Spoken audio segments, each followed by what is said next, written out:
Hi guys, welcome back to the channel. Thank you for joining me and thank you for your continued support as always. So, you may have seen a video that I made a little while ago which talked about the OBR and about the fact that they had very little to work with because the government hadn't given them the figures they needed to create their own impact assessment, if you like, or assessment of how many jobs could be created as a result of the benefit cuts. Well, it looks to have gone a stage further than that, and it could be that MPs, including Labour MPs, could be heading into potential votes or even potential discussions in the Commons without knowing the full details. So let's take a look at the article and I'll show you what I mean. Okay, so this is MPs to vote on disability benefit cuts without knowing the full impact. MPs are set to vote on Labour's disability benefit cuts without any idea of how many of those affected will be able to find work after it emerged that Britain's economic watchdog may not publish its forecast of employment impact for the plans until the end of October. Now, the Department of Work and Pensions' own impact assessment last week predicted that the cuts announced in the Disability Benefits Green Paper would drive at least 300,000 people into poverty, including 50,000 children. Ministers argue that those hit by the plans will restrict eligibility for independence payment and slash the health element of universal credit for new claimants, could avoid poverty by finding work, helped by a £1 billion disability employment support package that was announced alongside the benefit cuts. However, the independent OBR, or the Office of Budget Responsibility, wasn't able to say how effective those employment measures would be when it published its assessment of the Green Paper last week. It cited lack of policy or analysis details from the government and insufficient time.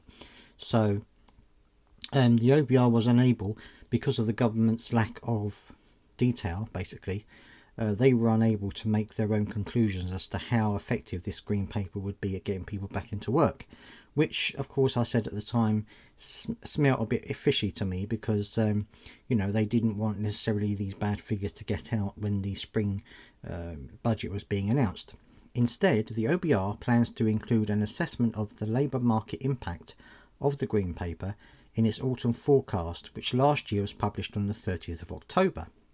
This is likely to come long after MPs have voted on the major benefit cuts.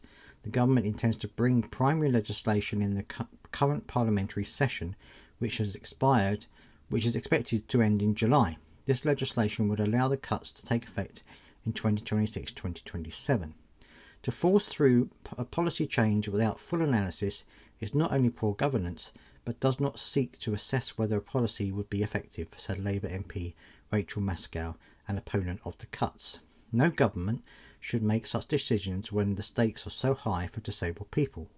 I cannot see how any MP could vote for such policies without having the evidence to back up their decision. Fellow Labour MP Neil Duncan Jordan added, "I have asked in the Chamber and in written questions to the number of people helped back into work, the programmes that will be put in place to achieve that, and how much each will receive from the £1 billion fund that has been set aside. The answer given is that further analysis to support development of proposals in the Green Paper will be developed and undertaken in the coming months."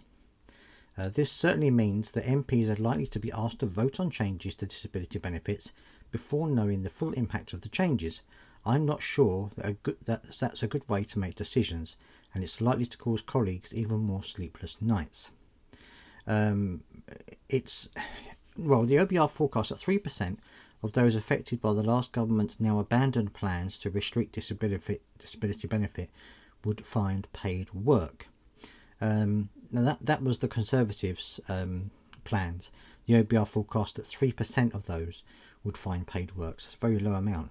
And I would say that, the cynical among us might say that this is done deliberately because the government doesn't want the full picture of their cuts to be known, not even to their own MPs, because they want them to be voted through. So they're not necessarily going to give the OBR the data it needs to tell people just how many people would find work. If the Conservatives' plans is at 3%, or the OBR forecast at 3%, the Labour's plans could be even lower than that, and that would be detrimental to their promises that everyone, or at least a lot of people who are coming off benefits would find paid work. Now, of course, this doesn't surprise me. I'm not entirely surprised at all that they haven't done this, and I think that Labour MPs or any MPs that are being asked to vote on such cuts without the proper details and without all of the evidence before them shouldn't be voting, or should be voting no, and they should be saying to the government, look, we're not going to vote for this if you're not going to give us all the evidence that we need to make an informed choice. But let me know down in the comment section what you think about this. I would love to hear your thoughts on this, as I always do.